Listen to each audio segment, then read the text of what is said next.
The meeting is being recorded. That always gets me, though. So I'm going to start off with just sharing my screen. And Brennan is here, so that's great. And if you could keep letting people into the meeting, Brennan, that would be good. Nice. So starting off with our usual look at our iNaturalist project. This is the one for this year. I will put it in the chat again. I see a question in the chat. We have golden oysters mushrooms here. Should I be reporting them somewhere like iNaturalist? Absolutely, you should be reporting them somewhere like iNaturalist. I even had just pulled up a picture, an observation of golden oysters. Here they are, Pleurotus citrinopiliatus, the golden oyster mushroom. This one seen near Rockford, Illinois, so kind of near us, and showing off kind of what they look like. And I was also, though I ran out of time to queue up the link, I was going to show off the project by a UW-Madison researcher, Aishwarya Veerbahu, who not only, if you observe it on iNaturalist, you are helping her research, but if you go that extra step further and dry it out and mail it to her, she's doing a population genetics study on this invasive fungus. So I will show you how to find that by live Google searching it or searching on Waria. Golden oyster, or I'd imagine just golden oyster and Madison research. You'll find that there's all sorts of news articles published about it lately, in particular because they recently published a paper, they being Aishwarya and her mentor, Anne Pringle, and their co-authors. So I was actually, I think this is an interview with Aishwarya, and you can hear people talking about it if you'd like to, but we're looking for her research. Here's her personal site, and you can get in touch with her and send her an email saying you found something. I thought though that they had up,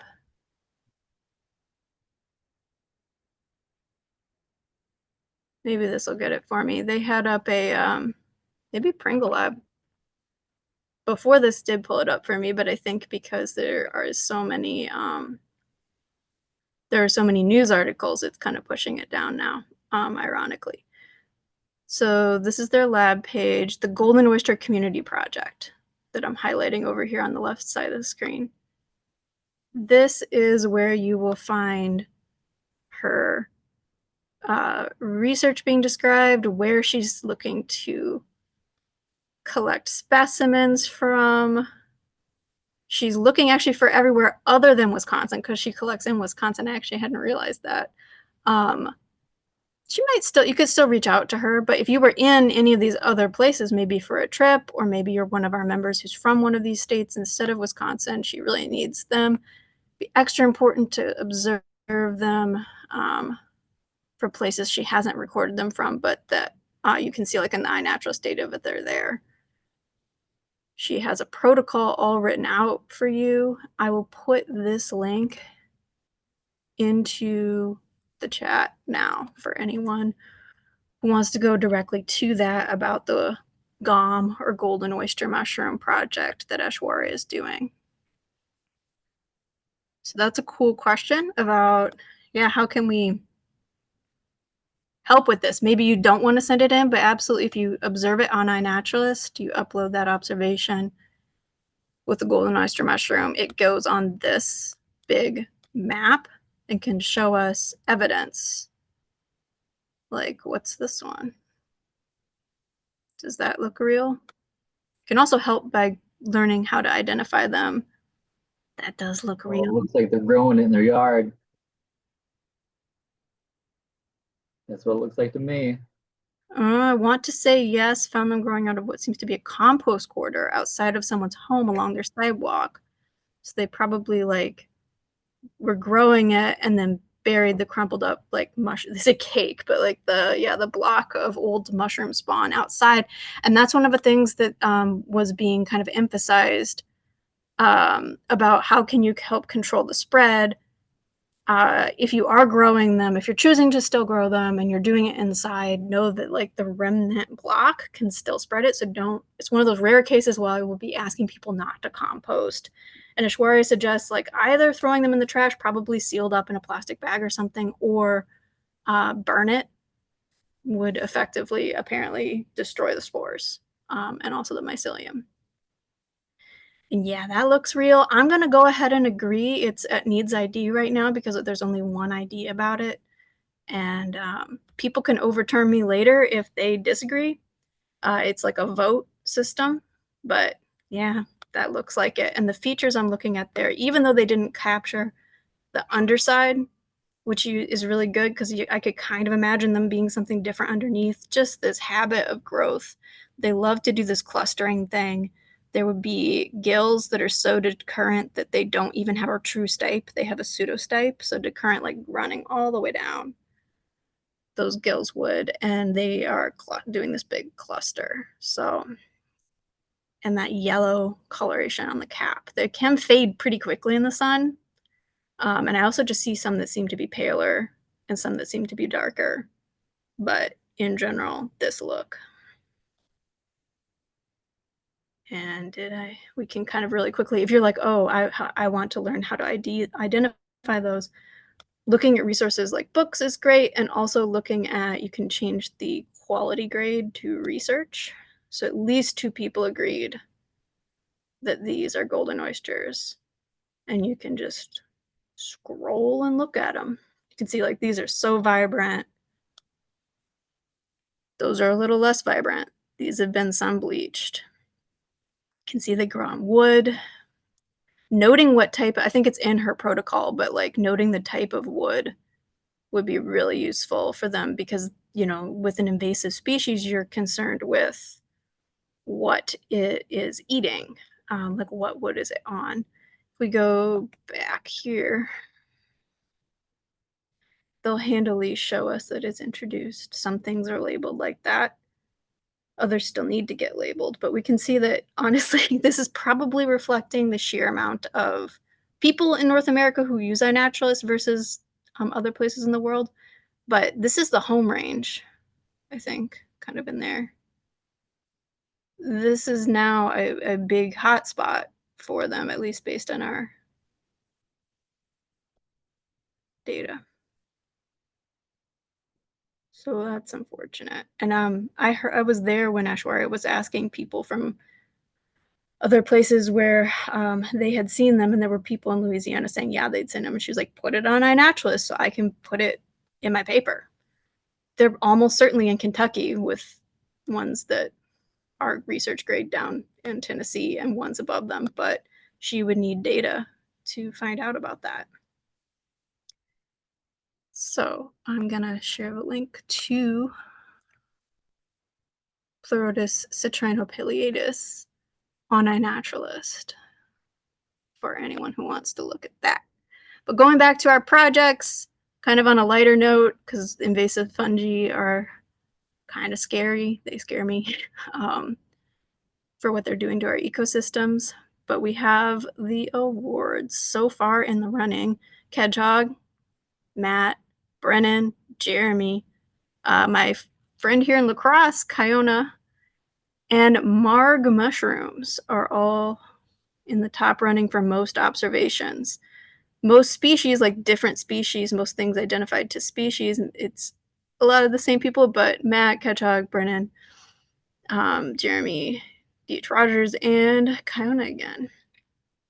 Most observed species, wow, I hadn't noticed that. Wow, it's coming back to get me the scary invasive mushroom is our top observed species right now. I don't know if that reflects, you know, it's hard to say. There's obviously a observation bias whenever you have people going out and just by their interest, like what do you see?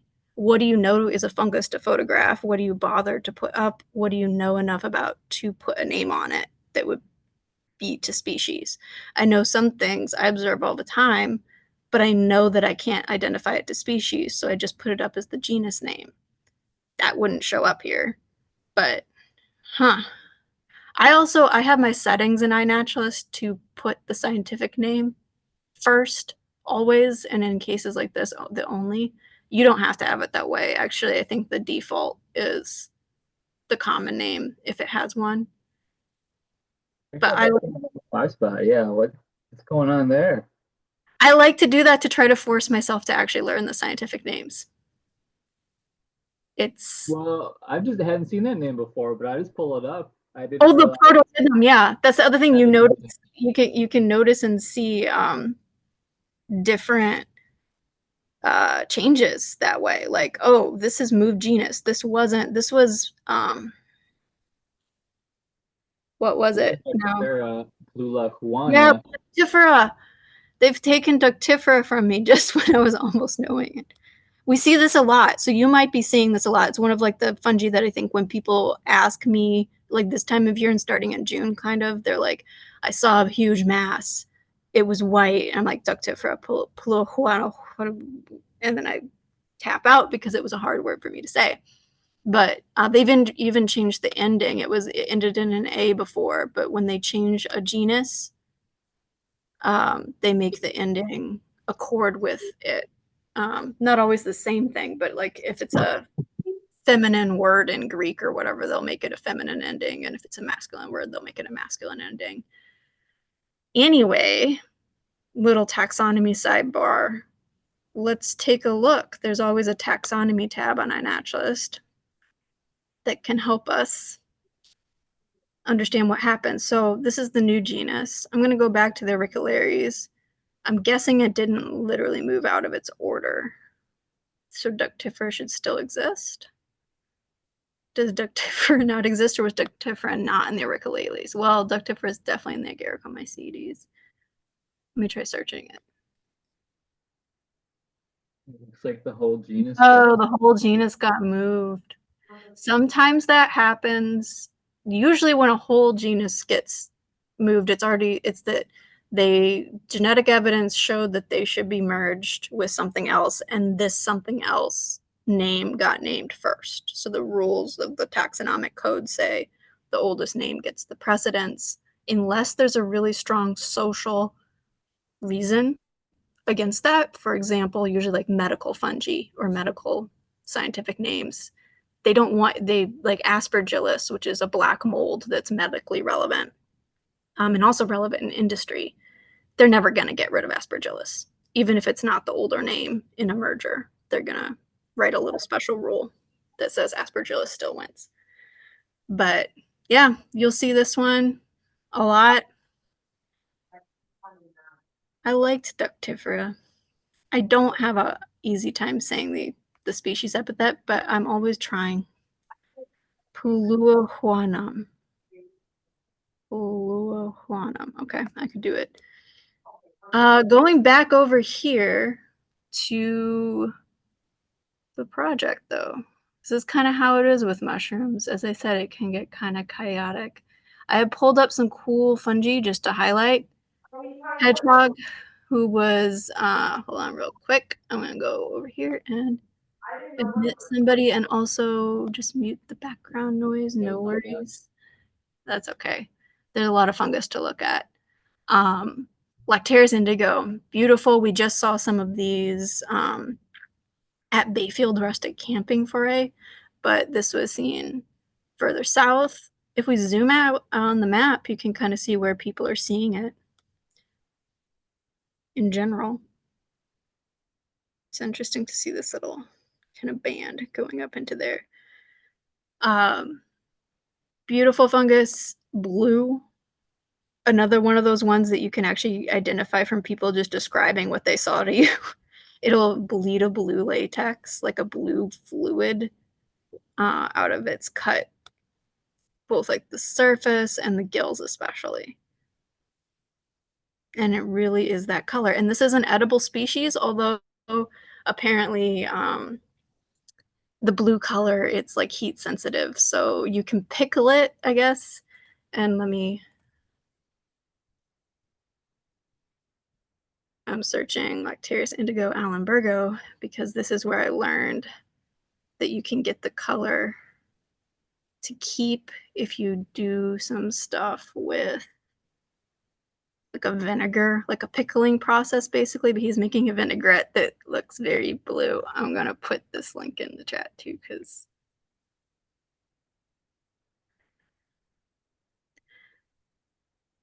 I also agree, John. I like people's names on iNaturalist too. Whether they're just kind of fun sounds or there's some really good puns in the club. This is just highlighting something March Mushroom saw, which is just a weird fungus. They're coming up around now. Haley just told me she saw one like yesterday. That's definitely in the weird fungi that we can hardly believe exist, but they do. And so the spores are all on the outside. And I wonder what they look like. When I wonder that question on iNaturalist, I take the name, I go to mushroom microscopy, or there's a general microscopy project too, but I start with mushroom microscopy. And then I search within the project. And while these came up with the mushroom picture first, they're going to have added additional pictures.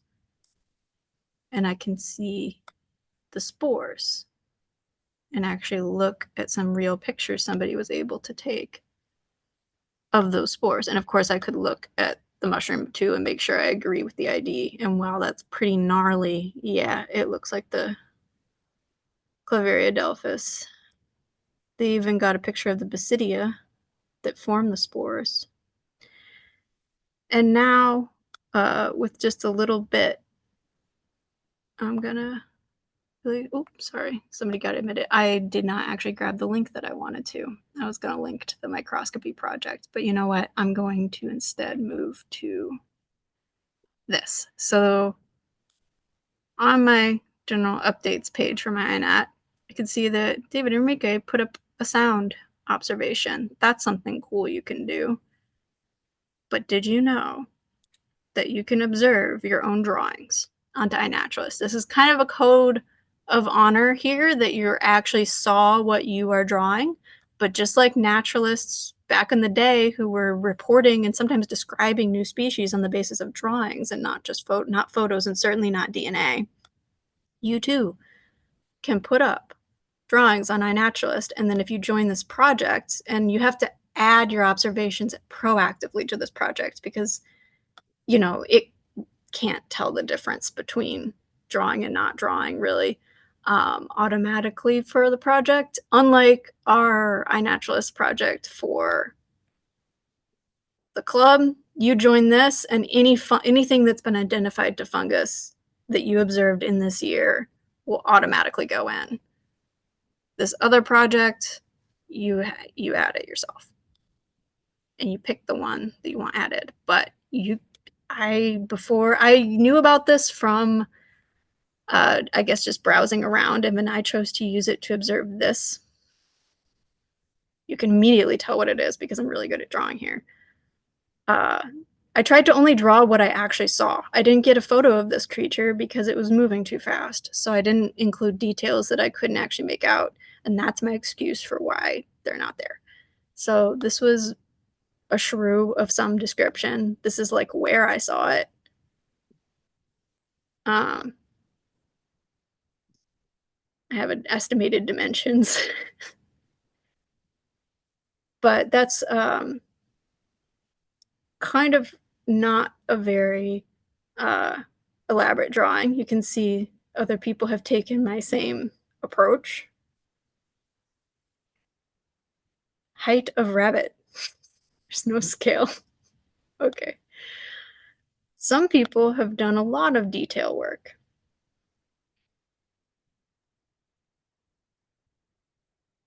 But did anybody see any fungi? To do that, I would view all. So I went into the all the pictures in the project.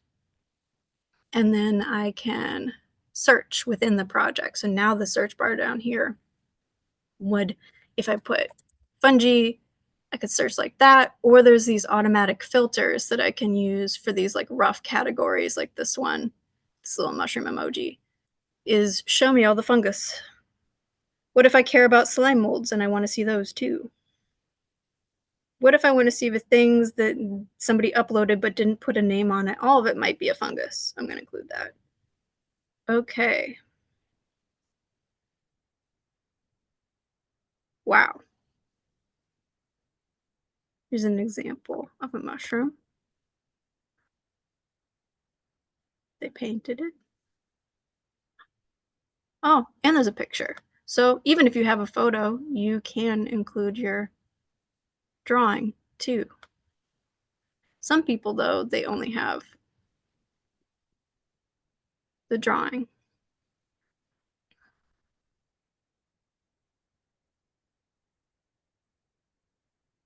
And I just find this project really fun to browse. I hadn't thought about it for a while, so I was really glad that we are having this presentation with John Muir Laws coming up soon at 7 p.m. To tell us all about illustrations and how they can help us. I have a lot of thoughts and feelings about that, but I'll let him cover it. I will, however, share the link to this project.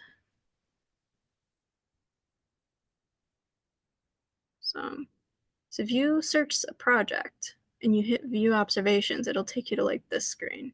If you hit about, it actually goes to the project where you can join it. I can't join it because I already joined it.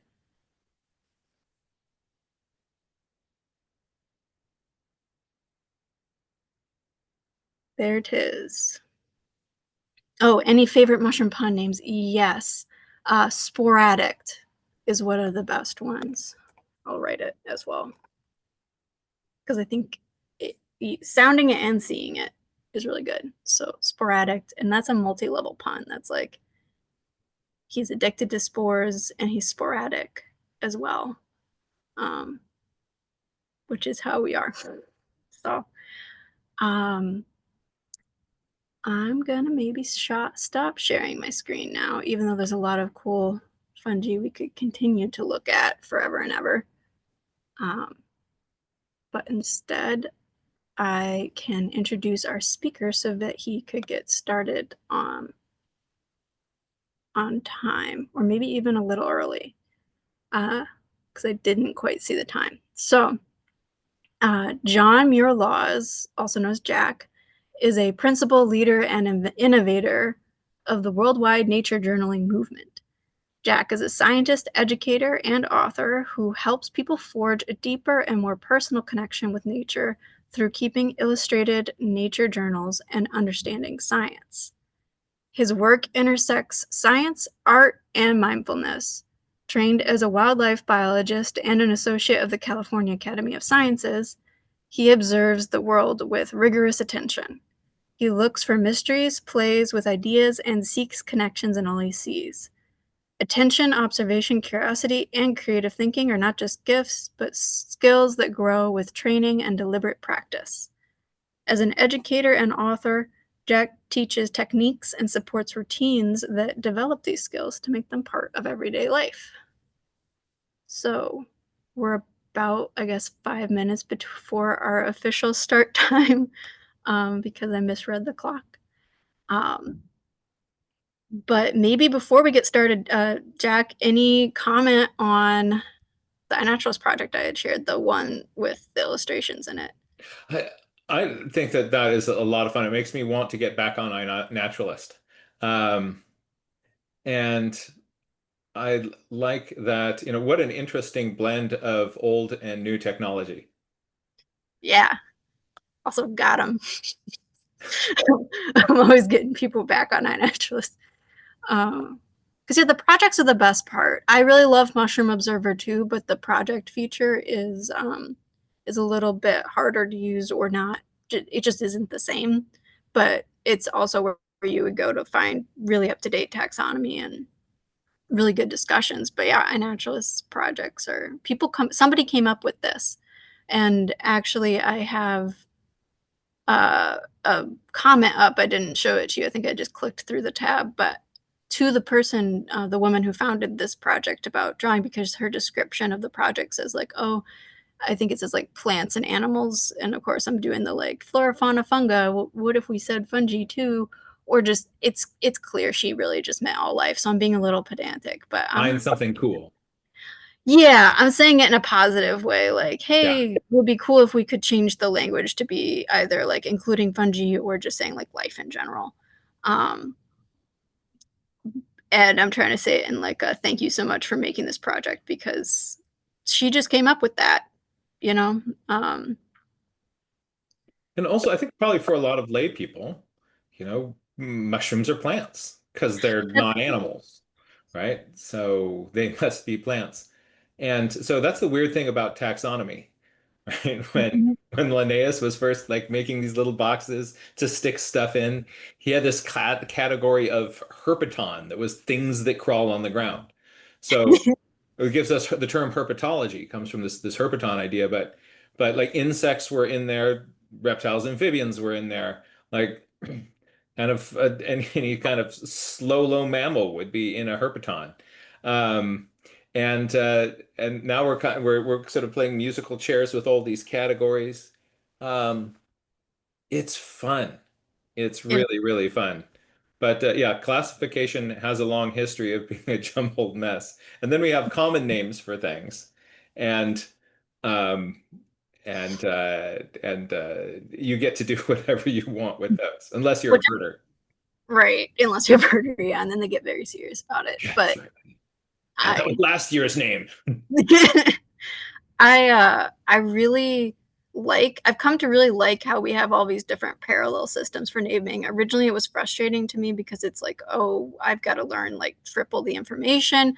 But then I realized like some of the common names, they kind of keep some of the older knowledge or like categories alive, where it's like, no, scientifically, genetically, they're not actually relatives, but I can refer to them as a big group because they're all the plants that I use for this particular dye or eating in this particular way, and it contains different information.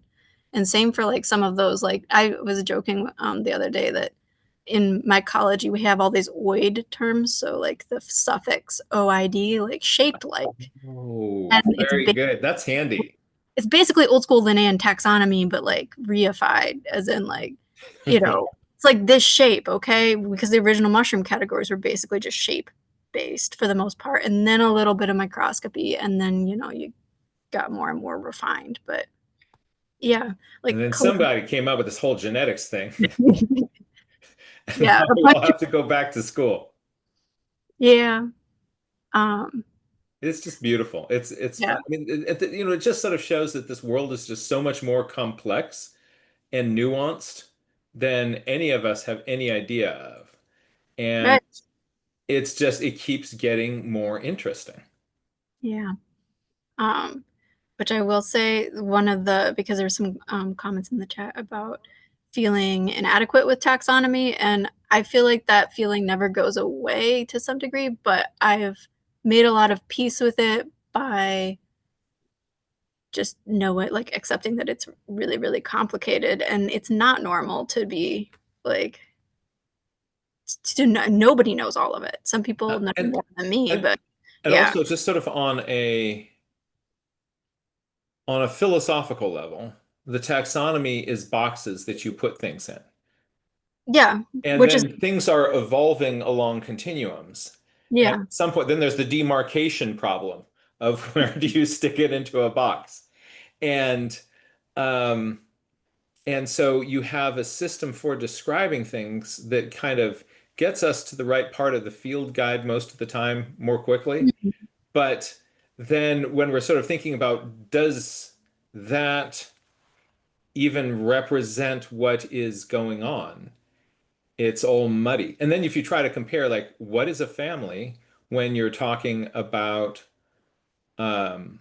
mushrooms, and what is a family when you're talking about birds? We're using the same term, but there's no.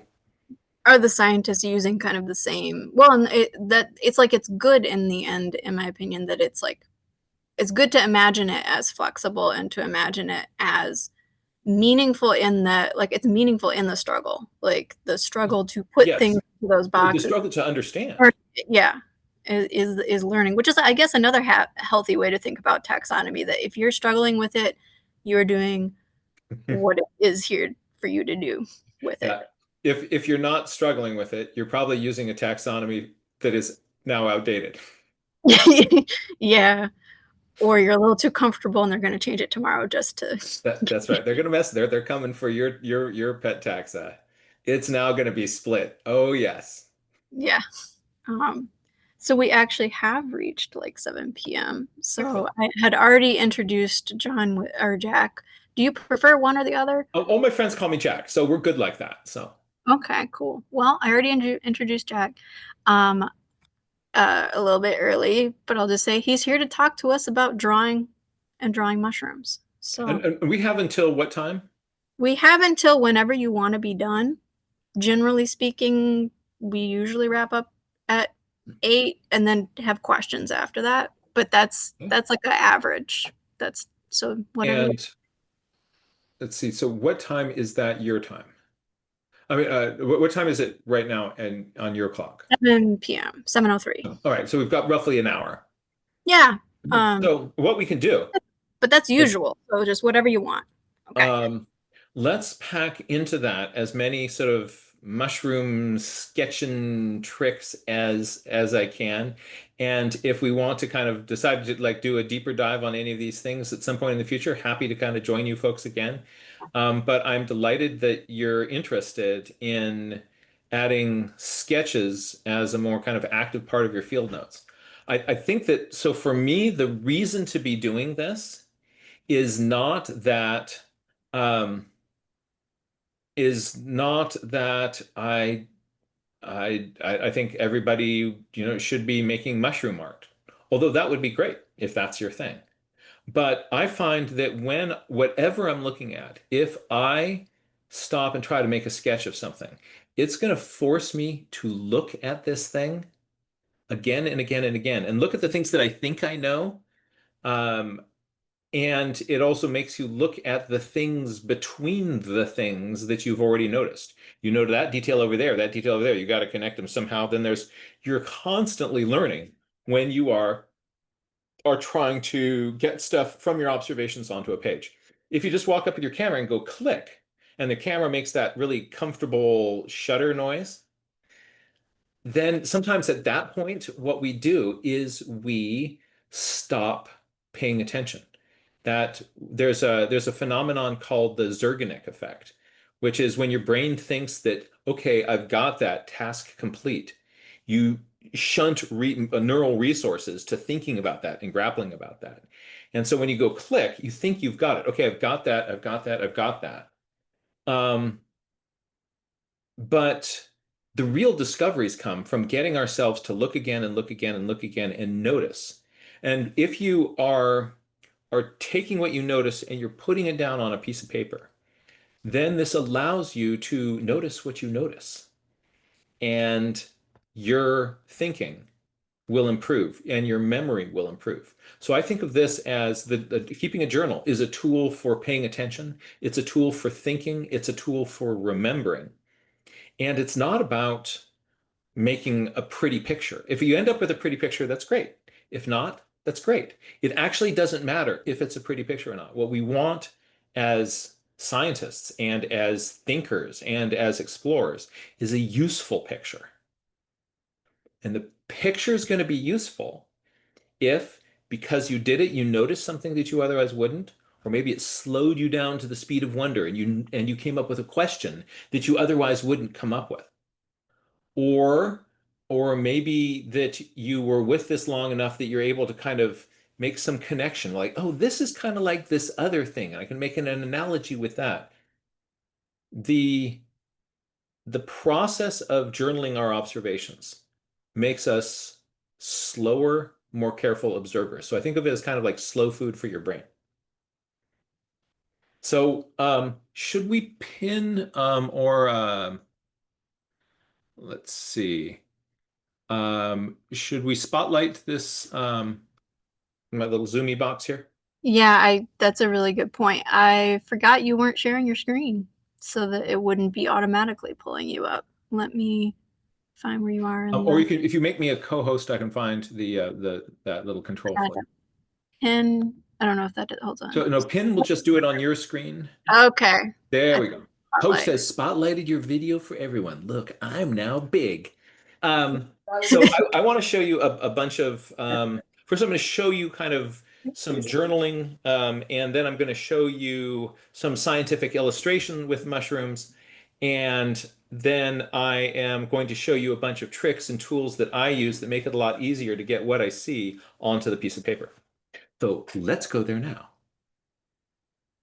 All right, so this is a nature journal. So this is a hardbound book, and it's filled with observations of plants and phenomena, things that I encounter, um, questions that I ask, drawings of poop, of mushrooms, whatever I'm encountering when I'm out there. Sometimes they're done quickly, sometimes they're done more slowly. And this can be, um, here's stuff about geology and looking at the Crowley columns and trying to figure out this little mystery. So whatever. I'll turn this down this. Oh, we're going. Therese, you can't hear it out here. Are are we having audio problems? No, someone was just unmuted by accident. Oh, okay, great. So this is a journal. So this is what it looks like. And let's say you walk out there. By the way, in California right now, it is very hard to find fungus, but I persevered. I did find this one very sad looking fella, and it'll help us with some drawing today. But the if I find something and I kind of explore it through the journal, I find again and again that I notice things that I otherwise would not have. When sometimes we do have fresh fungus in California, here are some sketches, kind of a schematic. So this is what kind of things can look like inside a little nature journal.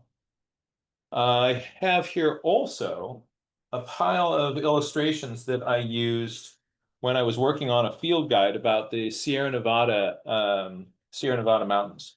And so in those, I would typically either go out with my little basket and collect some fungi myself and then draw them, or go to fungus fairs. And I wasn't unmuted. as if for the host, there's a mute all function that you have. And then for people who accidentally have their Yeah, I've been picking them out. If I No. hit mute all, it'll mute you too. okay. So these are, just sort of show you, these are some, scientific illustrations of different fungi that I used in a field guide. And I learned a lot about what not to do when I was doing that. See if there's some of these, yeah, like you know how mushrooms kind of go against gravity, and when you put a bunch of them into your basket, they then start bending up again. What At the start I was doing a whole bunch of drawing, and I was doing a lot of that from things that I was finding at fungus fairs where these things had traveled around in baskets. And so some of them have that little kind of that curve that you get when a mushroom has been sitting around. And unfortunately, that knowledge came a little bit too late for me to fully recover from. But yeah, so those are just some samples. Here we go. So they're kind of fun samples of sketches and drawings. And these are perhaps in more kind of controlled conditions. I'm sitting in a comfortable chair and not necessarily out there in the field. One more page. And then what I did with these, I'm going to walk across the room here and pick out. There we go. What I was doing is I was using these to make a field guide about the Sierra Nevada. And I just wanted to have a field guide that would have everybody. And so up here at the front, there's a mushroom section that is has a lot of the heavy hitters in the Sierra Nevada, but since this has come out, I realized that there are some ones that are missing. Look at this one. Here's that little bendy one from spending too much time in a basket. So next version, you'll get a little straight stipe. You'll be happy then. So that's a little bit about kind of my background. You can see that these are the illustrations that then go into the book. So let's take a look at, should you want to try this yourself? How do we go about it? What I want to do is to show you a few aspects of the geometry of mushrooms that are going to make a big difference in your ability to draw what you see.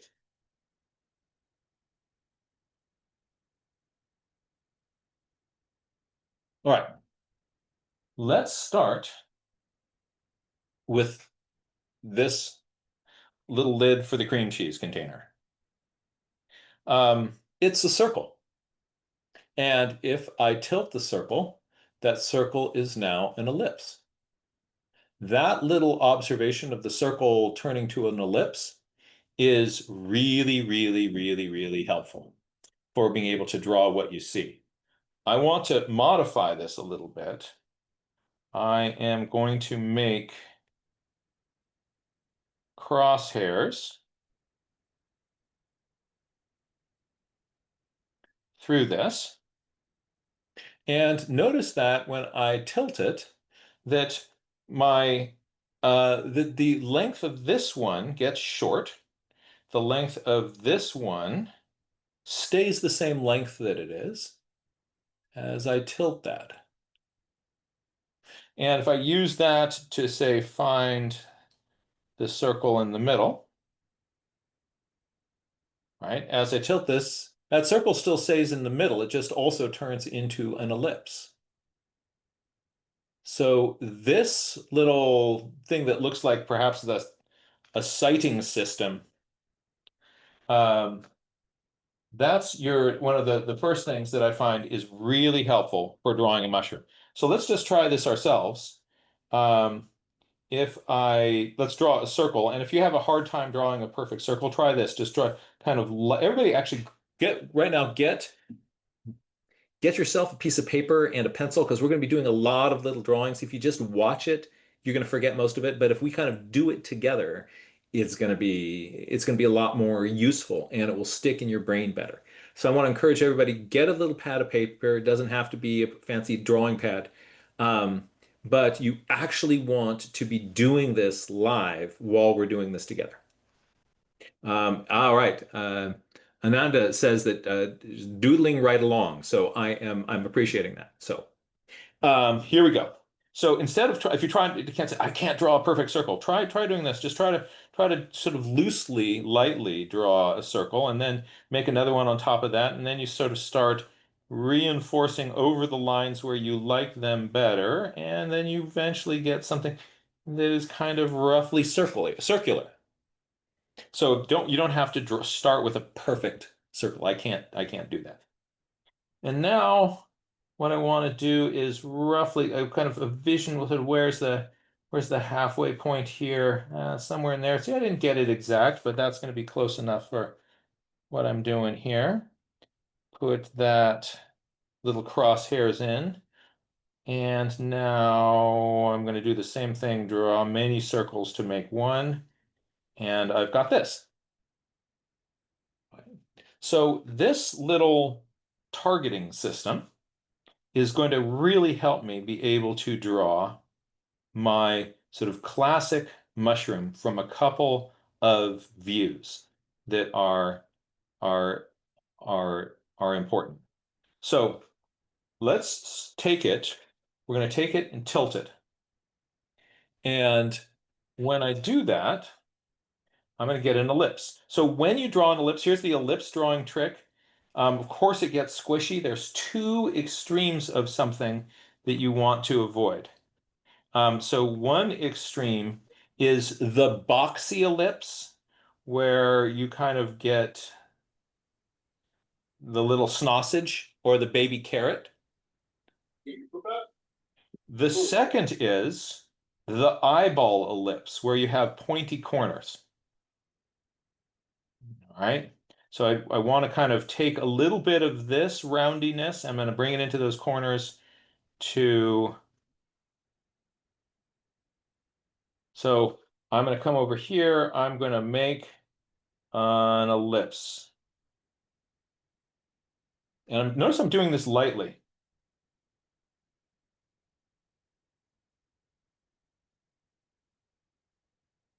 Now, let's draw that same crosshairs through it. The long axis and the short one. And I'm going to, instead of drawing a circle, notice how the circle in the middle makes an ellipse as well. We are going to make a little ellipse in the middle.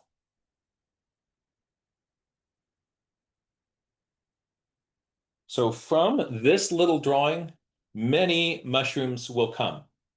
Oh, yay, outside my window, I've got a little hummingbird. I have been away for most of the summer, and so there's been no hummingbirds, feeders being filled. I filled up a feeder, and the first hummingbird has now just discovered it.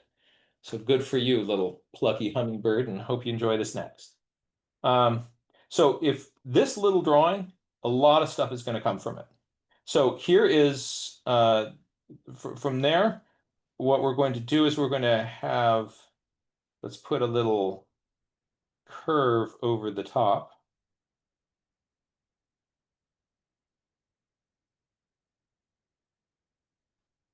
And if my favorite view of a mushroom is when you get a little bit of the stuff that is going on underneath.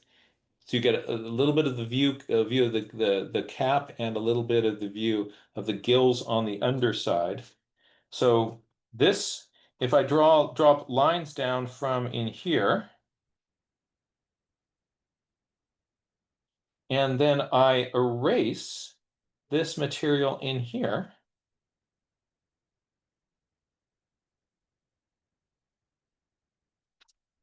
I have a very generic, basic, but useful kind of underdrawing. So all of these illustrations that you see, I'm going to grab one of the illustrations out of the pile.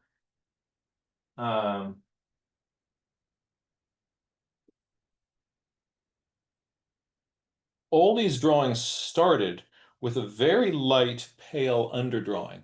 It doesn't really show up on the document camera very well, but if you look very closely, you can see a little bit of blue pencil kind of in the background, and here perhaps your eye gets initially drawn to these hard, crisp lines, but it starts with sort of a generic template that will be then putting the drawing on top of it. This this little mushroom drawing here, I'm going to strengthen this line to make that edge pop out towards you a little bit more, can also help us put in the gills. Drawing the gills on something like this is one place that we often go astray. All the gills need to point to this point right there in the center.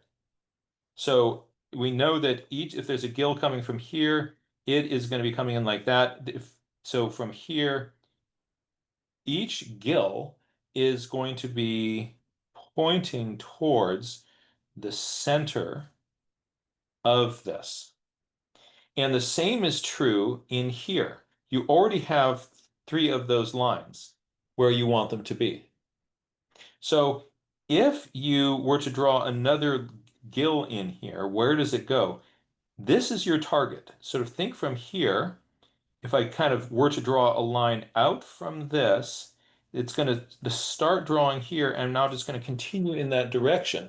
So drawing lines from the center here out, that shows you where your gills are going to go.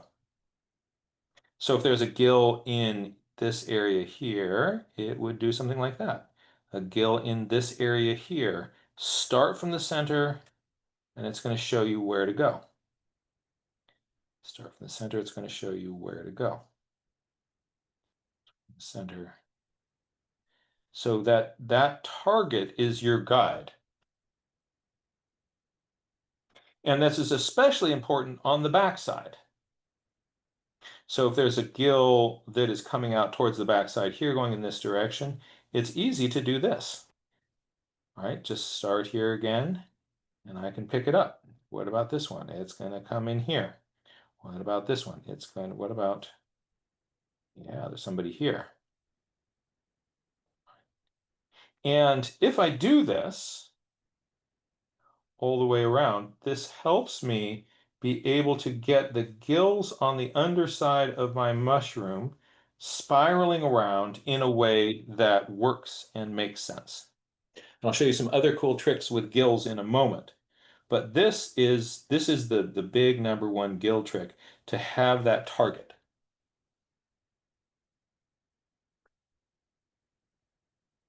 But wait, there's more. But let's first take a look at where kind of people go wrong with this. A lot of people on the close edge of the gills, we get it. So people will kind of go like this. I've got my mushroom here, little ellipse in the center. All right, that's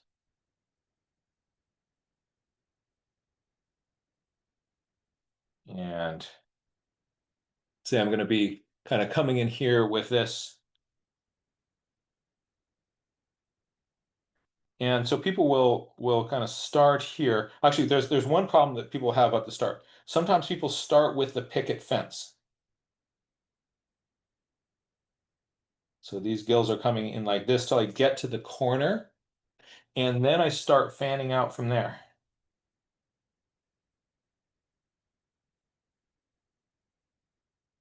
See that? So I'm going picket fence across the front, and then I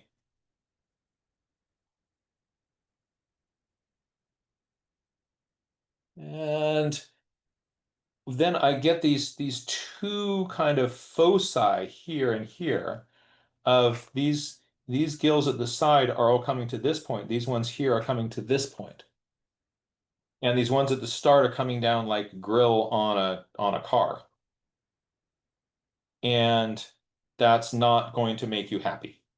So just be aware that this kind of coming straight across the top and then wrapping around the corner is a very easy habit to do. And if you're aware of that, then you can avoid it. Let's start modifying this little underside here. Because on this one here, if I were to do a cross section of this mushroom, essentially it's a mushroom that has a flat top. The gills are perfectly flat across here, and then we're coming out like that. Probably in cross section, we're going to be seeing something like that. But so yeah, these gills are just coming straight across here at the bottom. But that's not the way they are on all fungus. And that when you folks were talking about the iNaturalist photographs, you're saying get underneath there and get a picture looking up. Because are they flat across here? Are they tucked up a little bit? Are they dangling down? What's going on? Well, let's take a look at all of those possibilities. So I'm going to start with the same sort of generic mushroom drawing. I'm going to give myself an ellipse. A light little ellipse. The amount that you kind of bulge up here is going to depend on the shape of the mushroom. Remember, because we're looking at it from the underside a little bit, the amount, you're not going to be seeing all the way to the top of it, so you're not going to get the full height of the cap in this. So this part here is going to be, it's going to be the how much you arch up here is going to depend on the species, or actually the specimen that you're looking at. But that it is going to be, and so don't just sort of take the side view and do it from this way. It'll be a little bit shorter than that side view. Let's give this one a little bit of a bump here in the middle.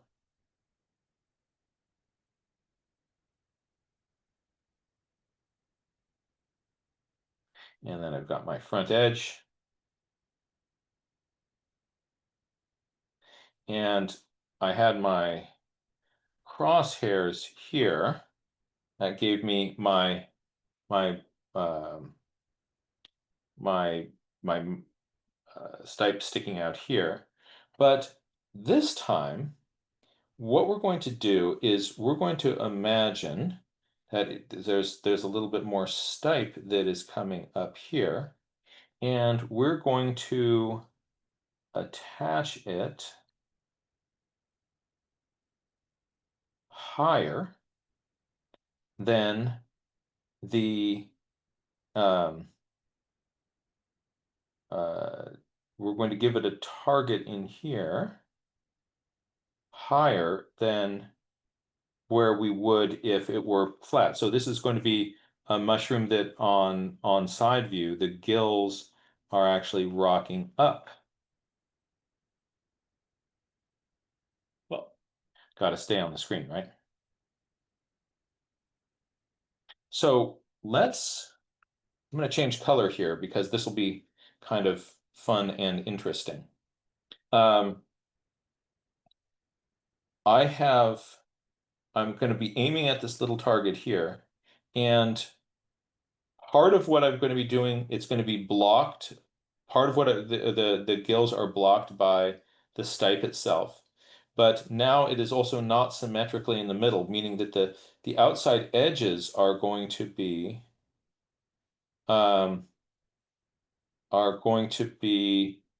coming down at an angle. So from here, these ones are coming down.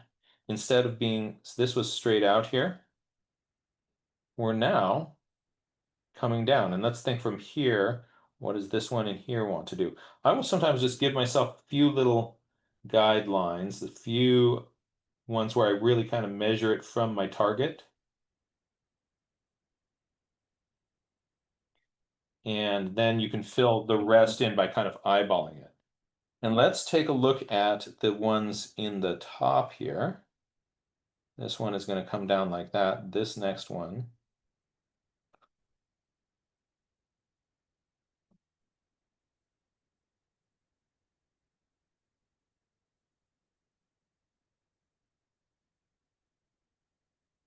So I get to come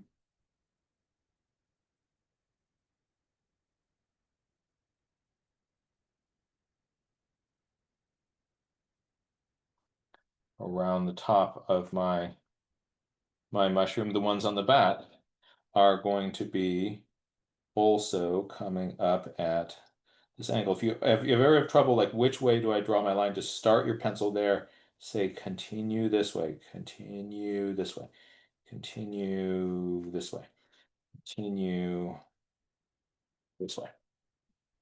And that's going to help me get that edge or the angle of those gills underneath.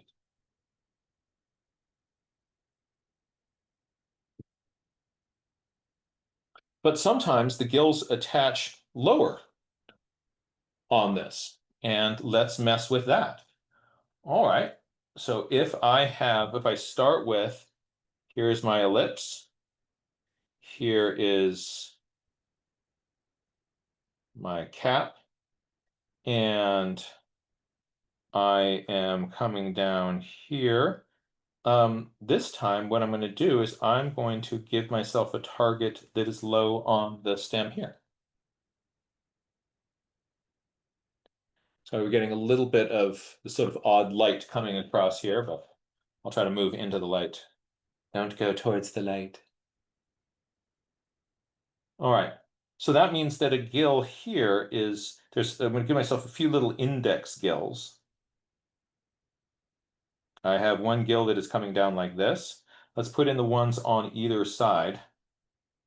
They're going to come in here. This one might come in and it's going to come down here.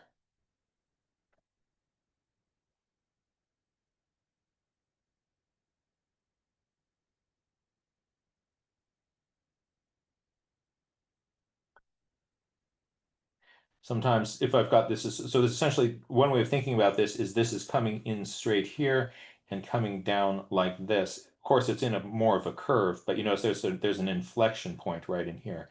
So I can think of kind of an inflection point here. These ones here, these top parts are going to be targeting somewhere up in here.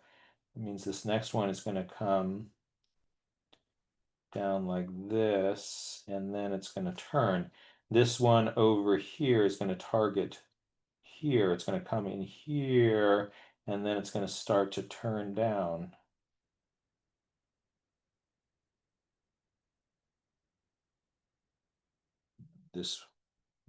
This guy here, this guy here.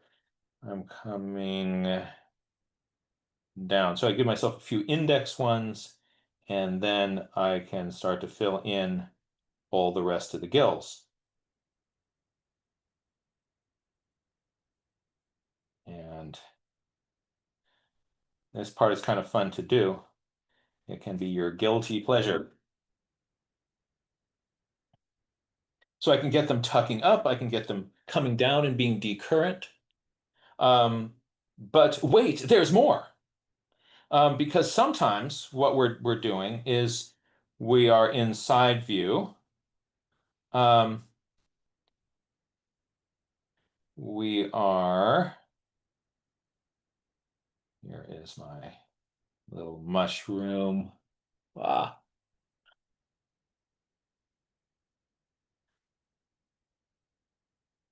So let's say this is my mushroom side view. What do you do if the gills come in and then they tuck in here? So they kind of do something like this. I often will do cross sections of mushrooms in my notes, because this little view here where you sort of see how the gill attaches, what it does in here. Sometimes it's hard to see in a sketch, but they're great to show in one of your field notes, but we can actually handle that. Let's give it a cap with an ellipse, a cap.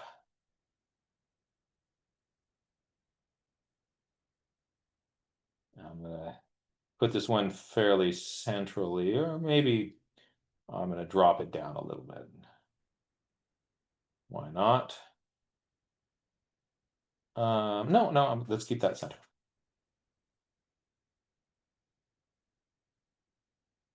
All right, so what I'm going to do is I'm going to imagine another ellipse here around where we come in.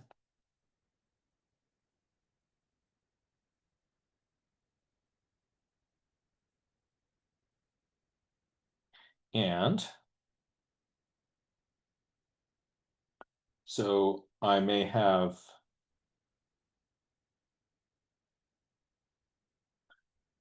lines coming down here.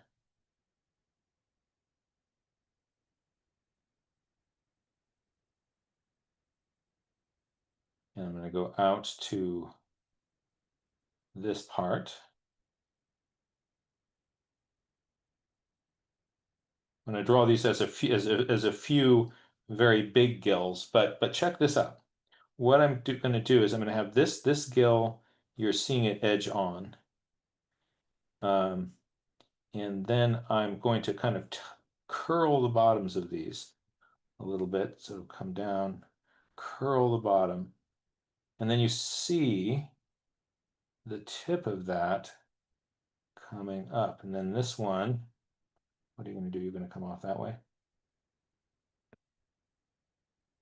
So I can help kind of come around that corner. So from here, one coming in here, and then we're going to get up into this, and we're going to go up. So we can play with the shape of this inside, and that's all good.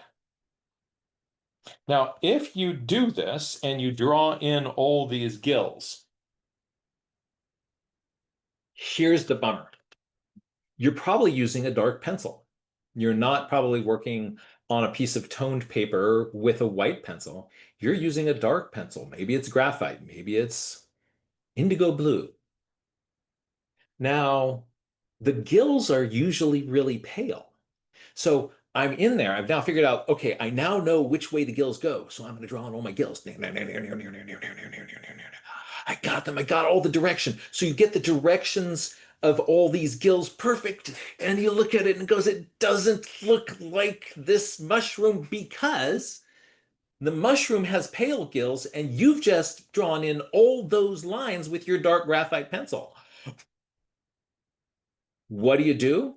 Well, I'm glad you asked. This is the other really cool mushroom trick. This is the magic mushroom drawing trick. So, and what it is I want you to think about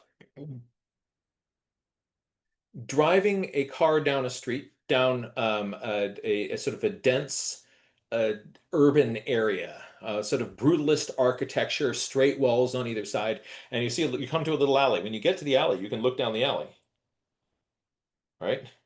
And then you look up ahead, and there's another alley up ahead. And you can't look down that alley until you get up there. Then you could look down that alley. So if you can look down the alley, you can see all the way down and there's no lights down there in the dark alley. It goes down into the dark alley. So you can't see down the dark alley until you come up adjacent to the dark alley. You can see a little bit maybe down starting to go on the next one, but pretty soon you just sort of see like the fronts of these alleys way up ahead of you. So the alley trick is how we're going to draw these gills. Because in some places, now unfortunately the mushroom that I have here is so wobbly and funked that we can't really see that because all of these gills have started to jig and jag. But on a lot of fresh mushrooms, have you ever taken a mushroom and you spin it and there's a kind of a wedge of dark shadow places on the side that's close to you, and then you can spin that mushroom around. And there's on the sides, the mushroom edges of the gills are catching light, and on the side that's facing towards you, you're seeing down the alley. So check this out. Check this out. This is I think you want really good, you want to make your mushrooms a lot easier to draw. This is your trick. Actually, I'm going to first show you how I'm doing this on a few. You're going to see on some drawings here how this is going to look, and then then I'm going to show you how to do it. So look at this. No, don't. Look at this. All right, so here, this mushroom on the side that's facing towards you, you can see into those alleys, but you can't over here. Right here, it's this little section, you can see into these alleys, but you can't over here. Huh. But wait, there's more. Let's go for boletes. Why is it when you want to show this, everything you're picking up, everything's going to be a bolete?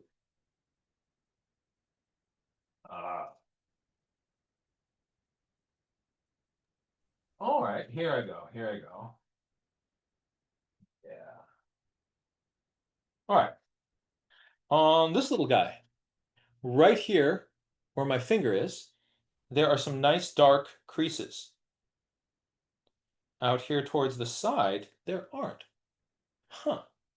Or what about this? Okay, looking on the underside of my little Amanita friend here. Here we can't really see the close side, but look, on this back side here, I'm drawing in the gills, and up in these areas here, I'm not. What's going on with that? Let's go for just a couple more examples here.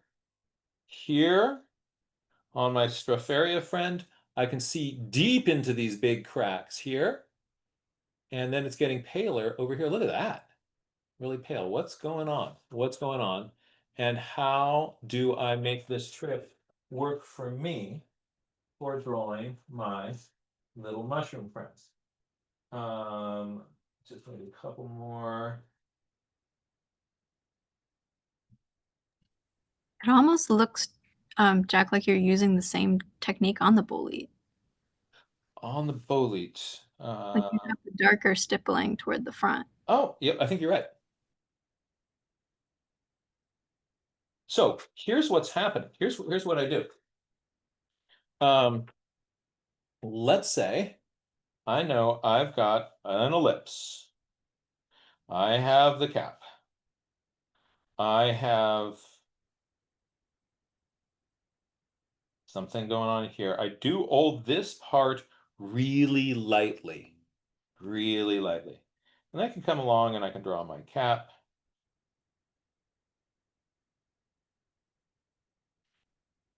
And sometimes you can even have a little bit of shag on the end of the cap here. Just don't make it symmetrical, kind of irregular aggy edge there. But this guy's coming down here. Here's my target. Here's where I'm going. And what I do is, so I know that there's going to be a wedge up in here where I'm going to get darker, and there's going to be a wedge pointing away from me. In both of these, I can see into the alleys. So I will draw a line, but that line isn't the gill. The line is the alley. It's the space between a gill. So you are not drawing the gills. Here, just to kind of initially get myself to sort of think about what do the gills do, yes, I'm drawing gills here. When I'm actually drawing these like this, I'm not drawing the gill. That's the crack between the gills. And so its little next friend is going to be over here. And next little friend is going to be over here. And its next little friend is going to be in here. So in this little area here, I am drawing some of these cracks between the gills. And as I start to come out here, I'm going to start to get lighter. So I'm thinking like, which way to go the gums this way, get my pencil going the right way, kind of. And then in here, aim towards the target. We're going to come in here. There's my little shadow. And then another one in here. And then another one in here. And then these are going to start to get more pale because I can't see all the way in there.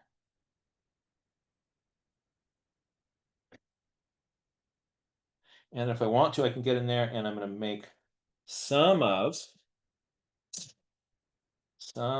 these little shadows in here just a little bit darker. Right on that side that's close to me.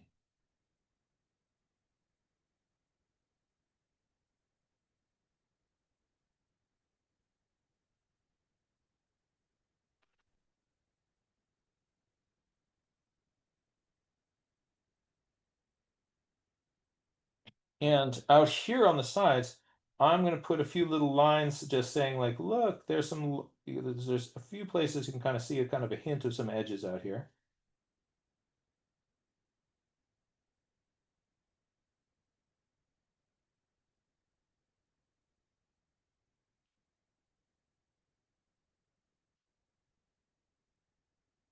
And towards the back here, there's my target. So there are going to be lines that are coming like this.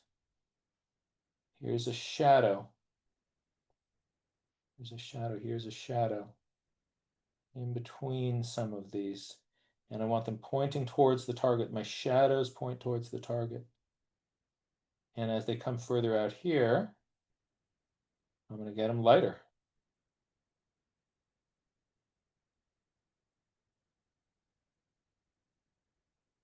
And then I'm going to put a few in here.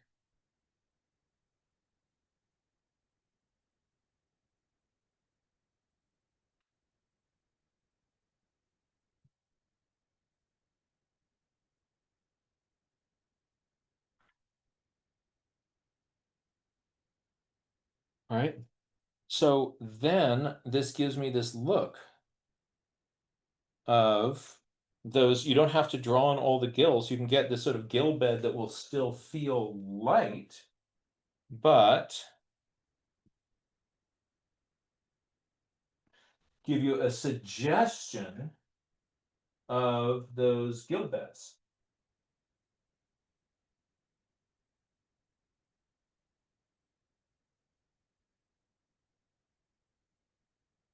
And see, I'm going to try to find. So here's some more examples. So on the part that is close to me, I'm going to get darker. The part that is away from me gets darker. The parts out on the sides, there's just a little bit of a hint of it. Look here. This part here, I go dark.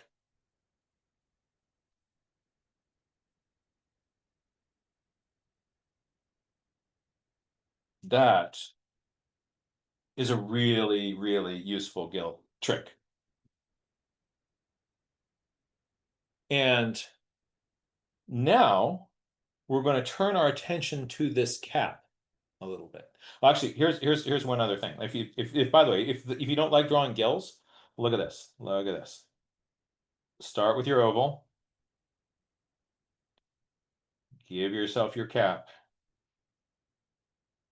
Figure where you're going to attach your stipe in there.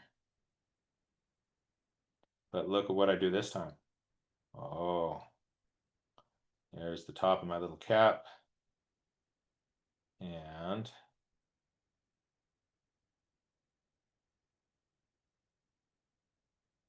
that same drawing, start, could be looking at the top view too. And in this case, then the center of this, let's say if there's a little dark spot at the top, right? That isn't up here. That dark spot at the top is in here. There's your center, there's your top.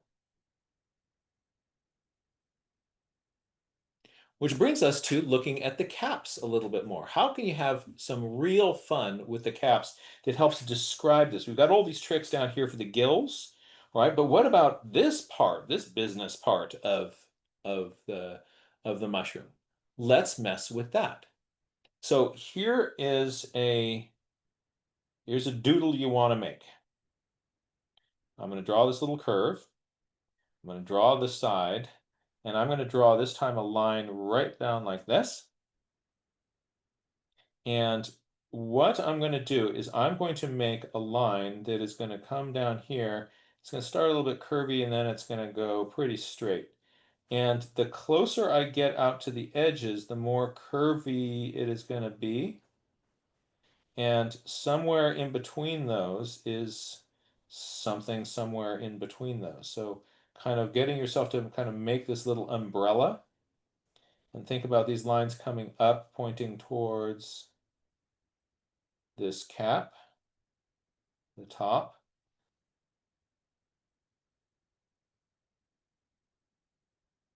If you can visualize that, then you are in for a lot of fun. Because sometimes the edges of this mushroom will start to crack. And they will often crack between gills. So when you get that, those cracks are going to, if you're looking at the cracks straight on, it is going to be a straight crack pointing towards the top. But if it's a crack over here on the side, it's going to be following this curve that points to the top of the cap, which means I can have a little crack coming up. I'm going to widen it like that. And over here is another.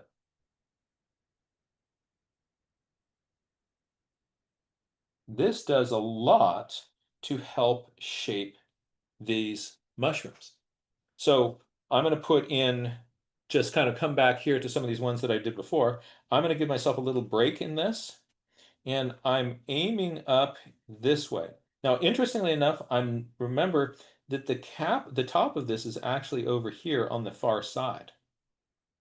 Here, the top is pointing towards me.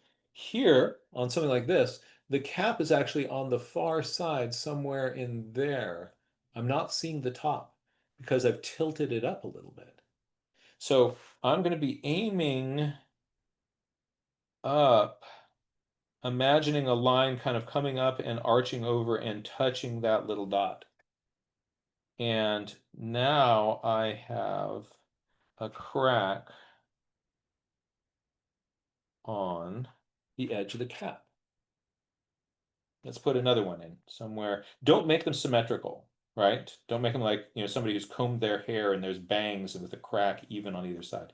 So if this one is this far in, don't make the next one this far in or it'll look kind of goofy. So but I'm going to have this one over here.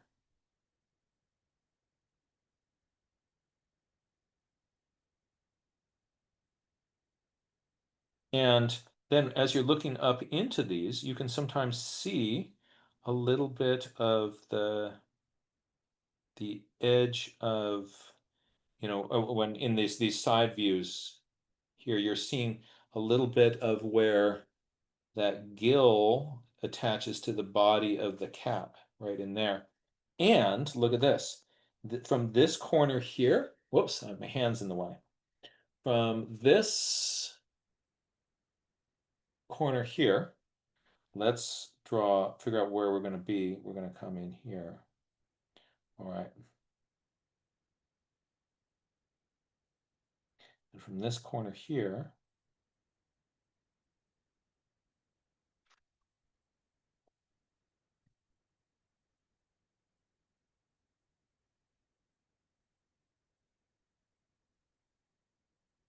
so you can see a little bit of the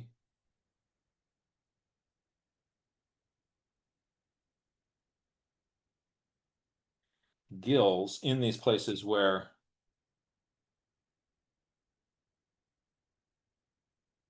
and this sometimes is going to be very clear out in this edge as you get in here. It might get harder to see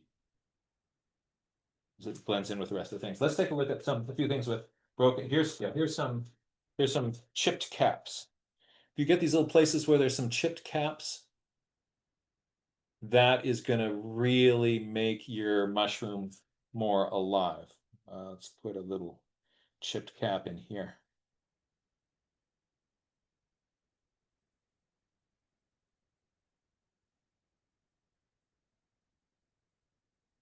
Isn't that fun? There's got to be some more of those sorts of things. Let's see here.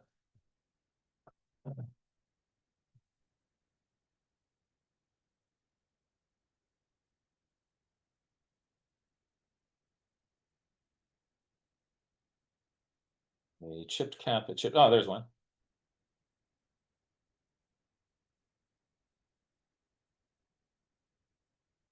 Those really help carve the shape of the cap. So where you have those, really, really useful. They can be subtle. Now, what I usually do is I just copy whatever is on the real mushroom in front of me. Here's a little one. Having those there, it just helps people sort of see the curvature of that cap. Well, some more. Oh, here's some big ones.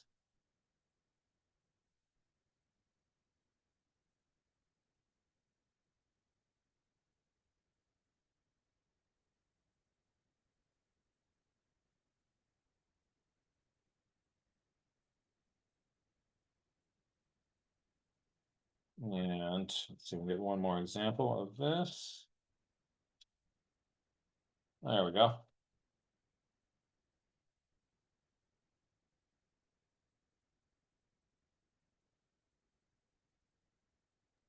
And you've got a chipped annulus there too. Oh, yes. Yep. So those little tears, those little imperfections in the mushroom are what, look for those on your real mushroom. Where are they? And when you find them, don't say, oh no, that's going to mess up my mushroom drawing. Know that those are the kind of imperfections that are going to make your mushroom drawing look like a real mushroom. So those are gifts. Other things that are very useful to look for are if there are any striations on the top of the mushroom. So look for those little places where there are striations, little marks on it, and put those in. So those are going to be following the same curve pattern. That means that this part here might be coming down like that, if there are some little kind of lines or hairs on it. and ones in here might be doing something like that. And what you're doing is you're following that umbrella straighter towards the middle, straighter towards the middle, straighter towards the middle, more curvy towards the edge.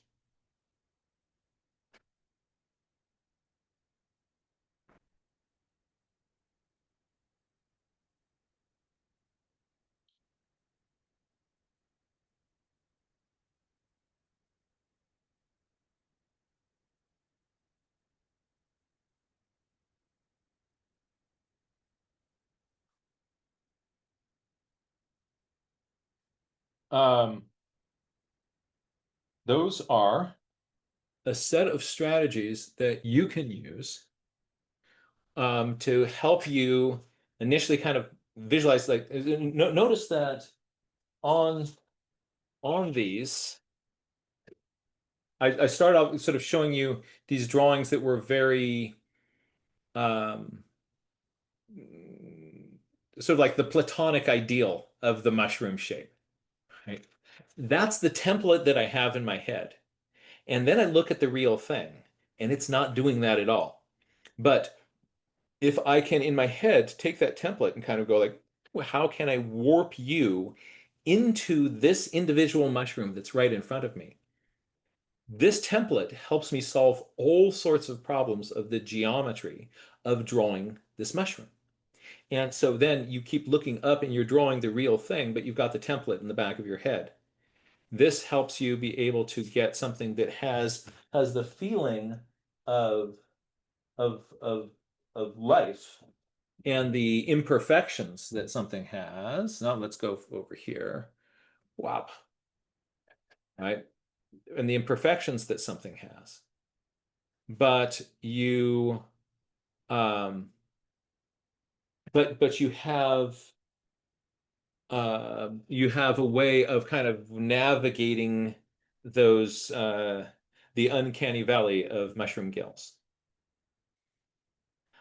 I hope that this was useful, and I hope that this was fun.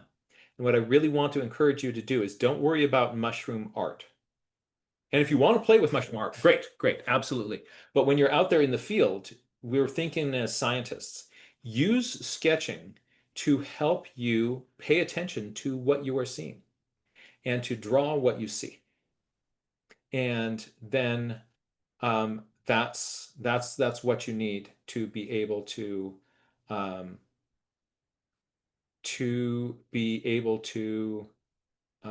learn from mushrooms at a different level. It's not about the picture, it's about the mushroom. And I hope that these tools help you be able to do that. Wow. Thank you so much.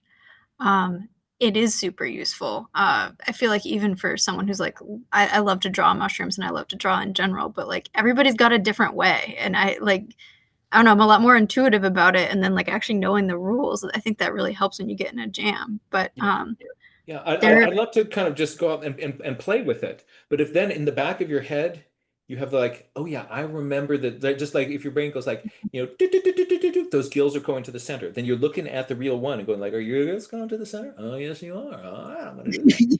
All right. And if the template ever doesn't match what you're seeing, always believe the mushroom.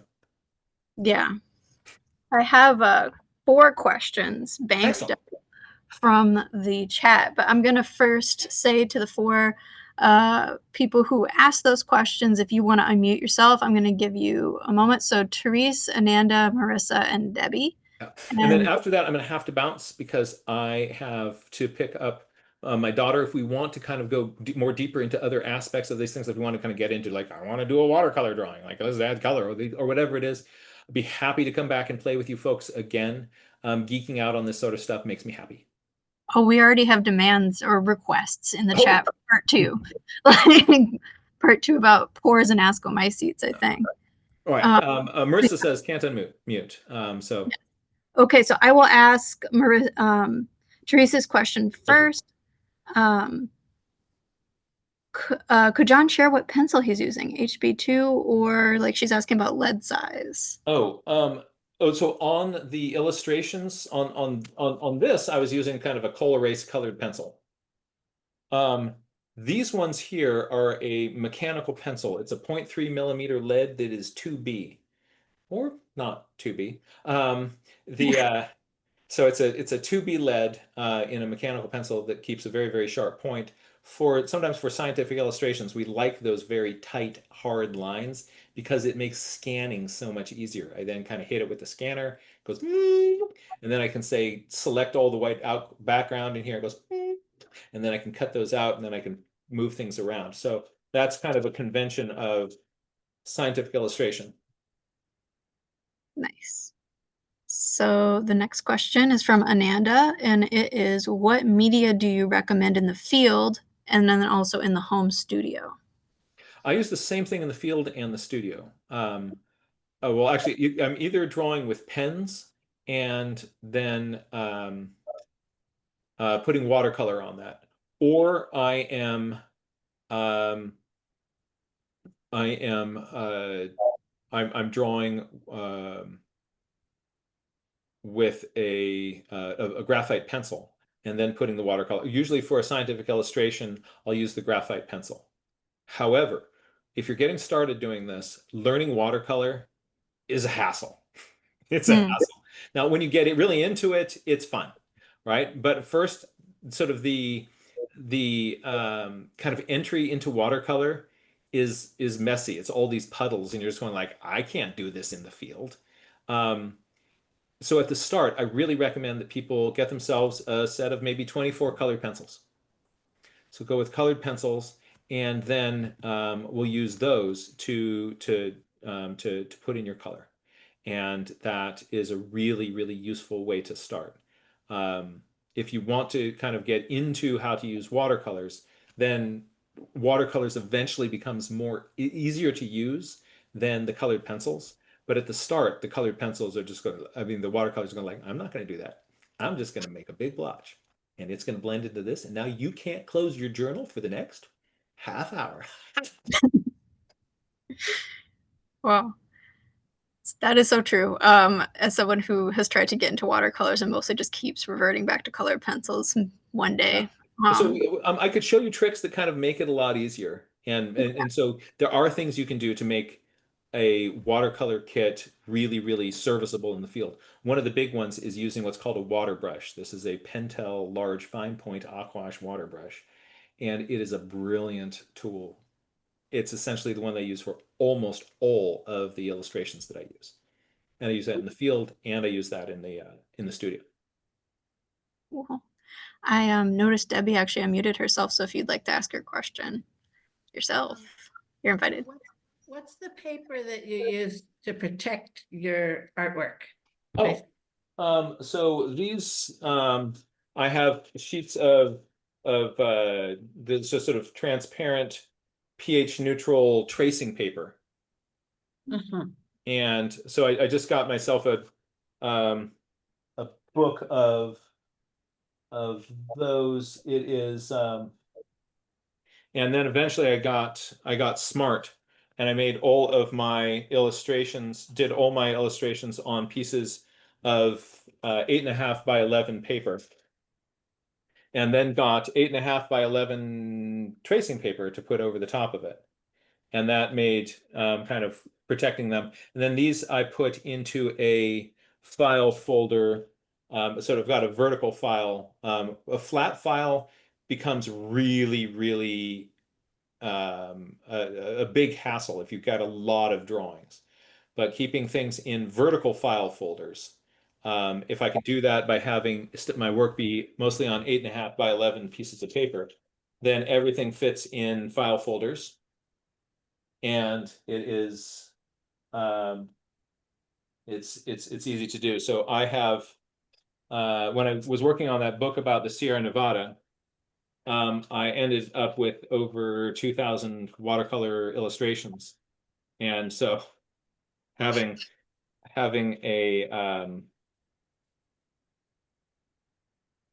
being able to put those in vertical files saved a ton of logistical hassle.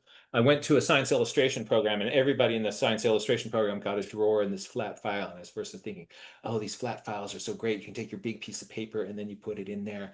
And then what do you do with it then? And you end up with then all these things on top of each other, and you're trying to get to the one on the bottom, and you try to pull it out, and everything else comes out, and you're like, I don't like this. So now I go 8.5 by 11. I stick them in little vertical file folders. When I want to do something bigger, I make sure that there's somebody else I can give it to. Good, thanks.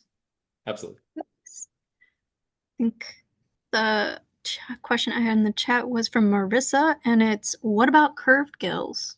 Shall we hear of them?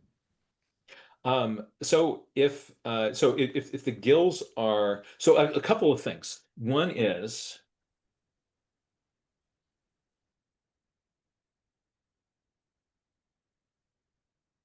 all right, so sometimes if this is my cap,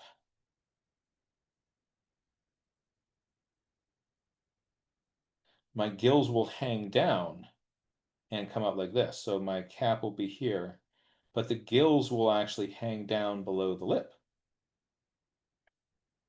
And in those situations, instead of these gills kind of coming straight in like this, what you're going to see is, let's say here's this little cap, and it's got this sort of edge. You're going to see this sort of droopy edge down in front of it. So what I'll do is I'll draw in a little kind of droopy edge. Here is the cap.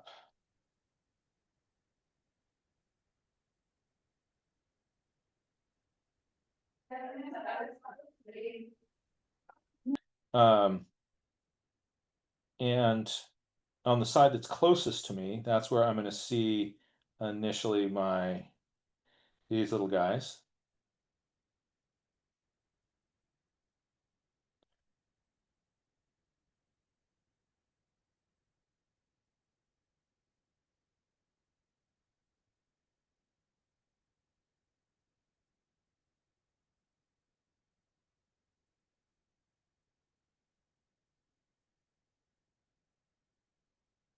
And then on the back side,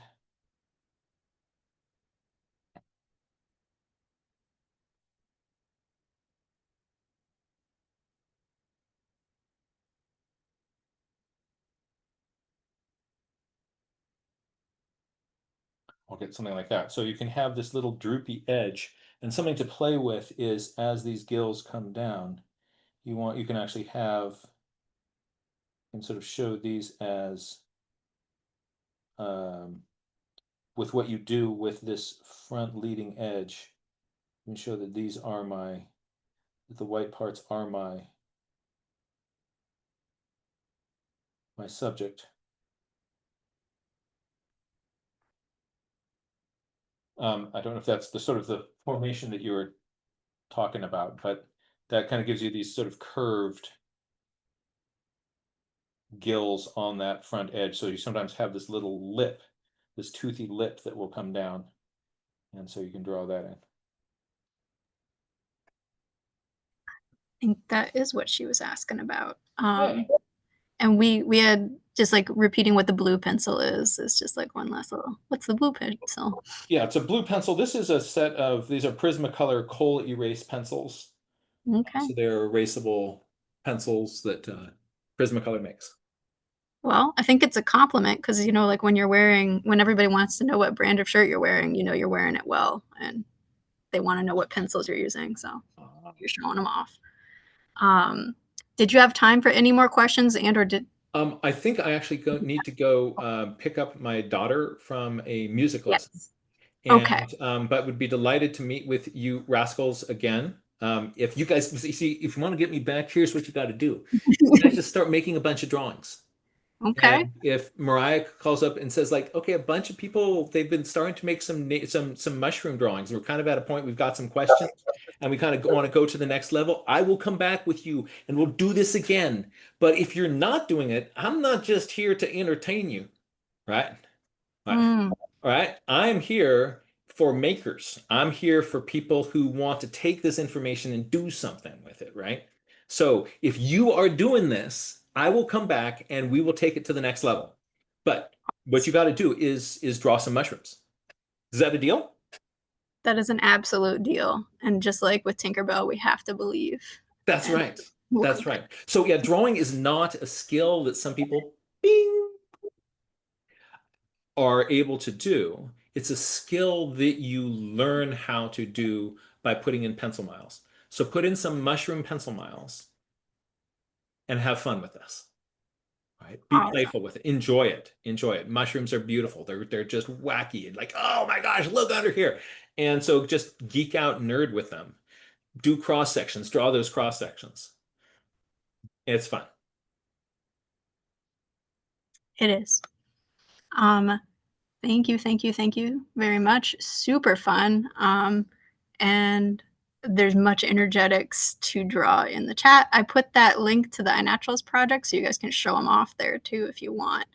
And we'll let you go get your daughter. So good night, John and Jack. Actually, we know each other like that. Good night, Jack. We're And good like that. yeah. Well, hold on. I'm gonna save the chat so I can see what your notes are. Oh, good. Yes. And They include some people's drawings. I think Marissa shared her drawings. I'm not that quick at putting getting my photos up. But and where is my little button to? oh, you might need to be a co-host, I guess. I'll let you get. Oh, I've got it. Save chat. I just saved chat. My chat is saved. All right, everybody. It was really fun being here with you. Thank you so much and have fun out there. Thank you. You bet. Bye. Thank Get you. drawn. Bye.